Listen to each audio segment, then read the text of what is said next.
Hello, I'm Shelby Bisbey, and today I'm going to be evaluating the Temporary Assistance for Needy Families program, also known as TAMP, regarding the 7 principles of sound public policy presented by Lawrence Reed that we've been reviewing throughout this course.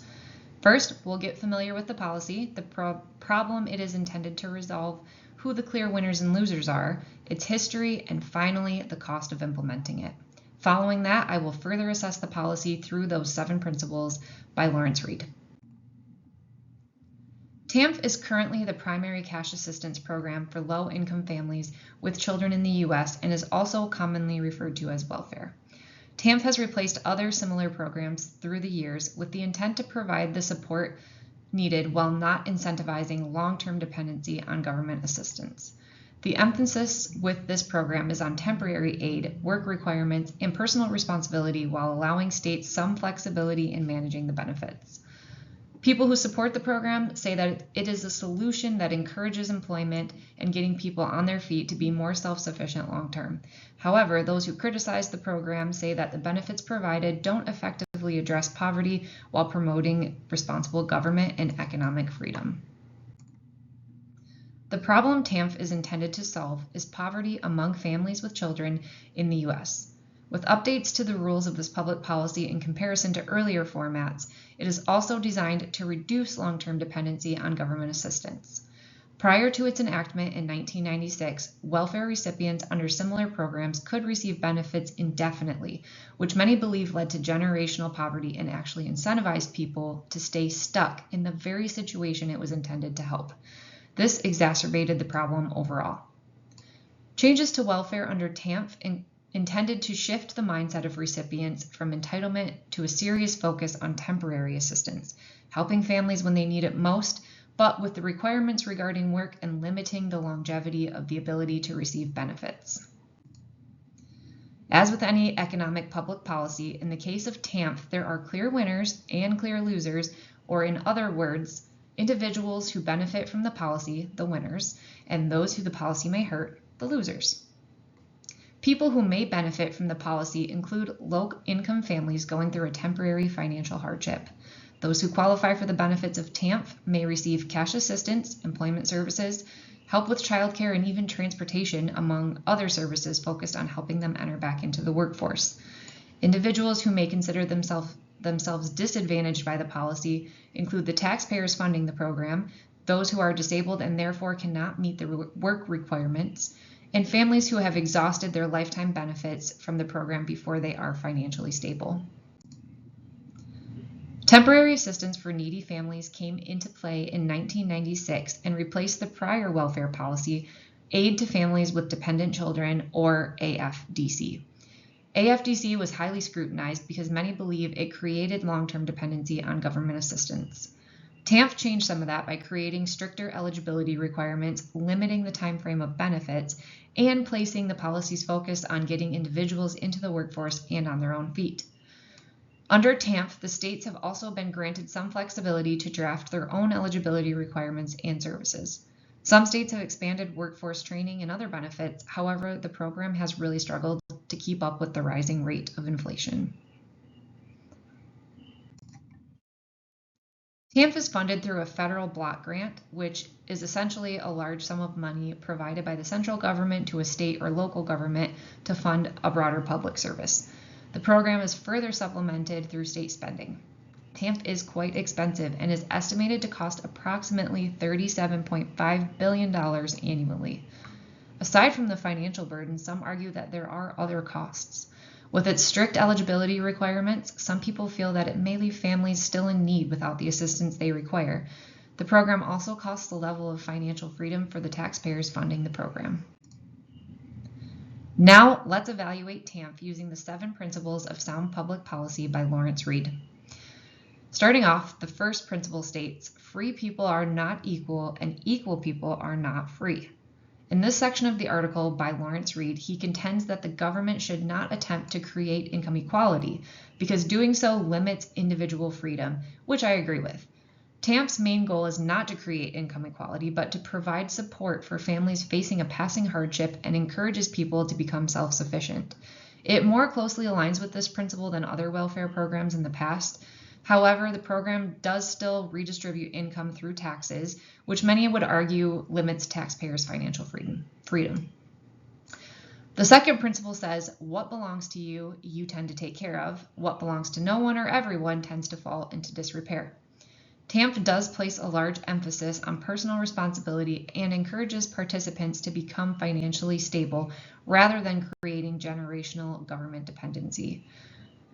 Through its requirements and limited benefits, the policy does attempt to promote personal responsibility. However, at the end of the day, it is still funded through public resources, so it's only partially sustaining this principle. The third principle declares, sound policy requires that we consider long-run effects in all people, not simply short-run effects in a few people. TAMF's focus is on reducing long-term welfare dependency rather than providing immediate financial relief. In comparison with the previous welfare program, AFDC, this policy has significantly reduced welfare cases and created a rise in workforce participation. Some people feel that with such a heavy focus on getting participants employed, it may leave some individuals without the support they need in times of economic downturn or personal crisis situations. Also in line with this principle, it is important for us to take into consideration the long-term effects on taxpayers and society as a whole. The next principle notes, if you encourage something, you get more of it. If you discourage something, you get less of it. When considering the history of previous welfare initiatives versus TAMF, I believe that this principle is at the heart of the updated qualifications and requirements. The whole mindset behind the goal of welfare changed with TAMF due to this very idea. The program encourages individuals to work and become self-sufficient and discourages long-term participation, all while providing the temporary help some people truly need.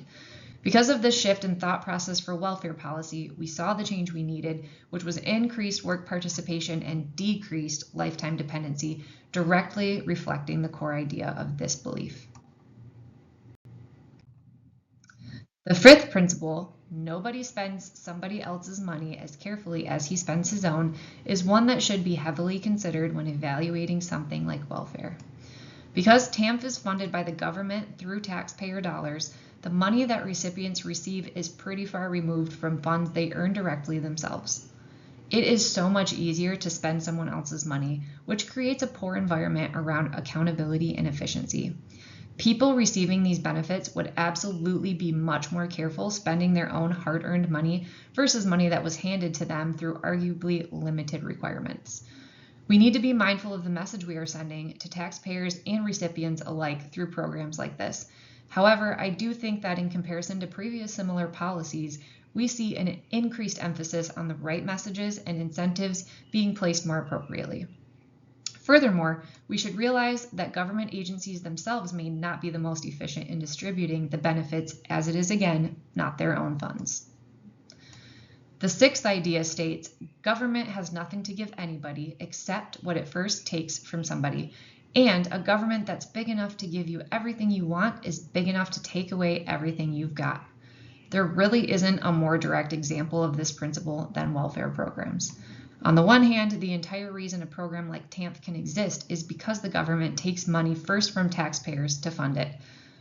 It must first take money from taxpayers in order to give it to someone else. Some may argue the someone else needs it, but it's also feasible to say, so did the person who originally earned it. Supporters may acknowledge this fact, but say that programs like this prevent even deeper poverty issues than what we are already dealing with. On the one hand, the people receiving the benefits become dependent on the program to some extent. While it is clear the overall goal is to make participants more likely to stand on their own 2 feet, it is still possible that, while still dependent, the government could simply take away everything that person currently has should changes be made before the ultimate goal is achieved. Lastly, principle number 7 says, liberty makes all the difference in the world. Lawrence advises citizens to ask the question, what are we getting in return if we're being asked to give up some of our freedom?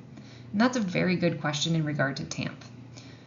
Lawrence elaborates that taxpayers should be cautious, expanding the government beyond its necessary functions, and that liberty is essential to free society. TAMF is federally funded, so taxpayers are required to financially contribute to it, whether they personally support it or even benefit from it.